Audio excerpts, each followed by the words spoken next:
For to this video mga kamaster, so ayan na yung aking kulay. Sinampulan ko na mga kamaster kung ano 900 na 95%. So dapat 95% bago niya i-blend sa kulay, sampulan niya muna. So ito yung mix ko. Nandidegreaser ako mga kamaster. Para talagang yung hawak ng kamay is mawala at malinis din yung mga alikabok mga kamaster. Ayan siya. Gamit tayo siya ng basahan na bago. So yan ang next step ko mga kamaster. Nagbiblend ako ng kulay dyan mga kamaster. So yan yung diskarte ko mag-blend ng kulay sa pinto mga kamaster.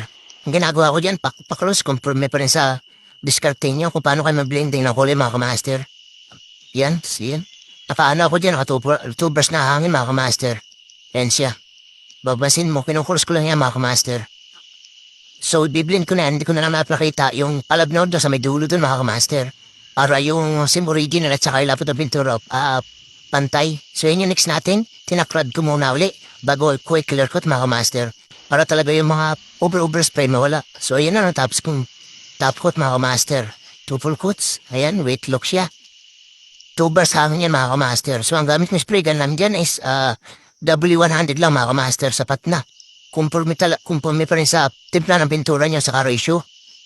Saka yung hangin. Pag tama yung hangin mo mga kamaster, maganda yung lapat ng pintura. Ayan. Saka clear coat. 2 full coat lang yan mga kamaster. Ayan yung painter. Pinto. Ayan yung biniling ko kanina mga kamaster. So, may pinto. Kabilaan yan. Ayan o. Neropinisan mga kamaster. Patutuin na lang natin yan para babaping natin ang buhok mga kamaster. Ayun yung kabilang side. So, 2 pinto, 2 quarter panel mga kamaster sa painter, 2 din. Yan siya. Treature yan mga kamaster. Yan yung ating binugahan. So, standard lang tayo mga kamaster, 2 full coats. Ayan. 2 full coats lang mga kamaster.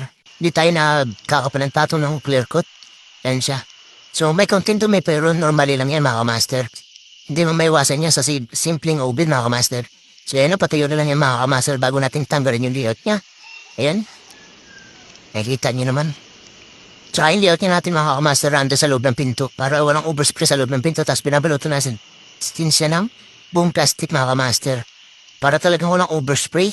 So, ganyan yung proseso natin kung paano tayo paano retouch mga kamaster.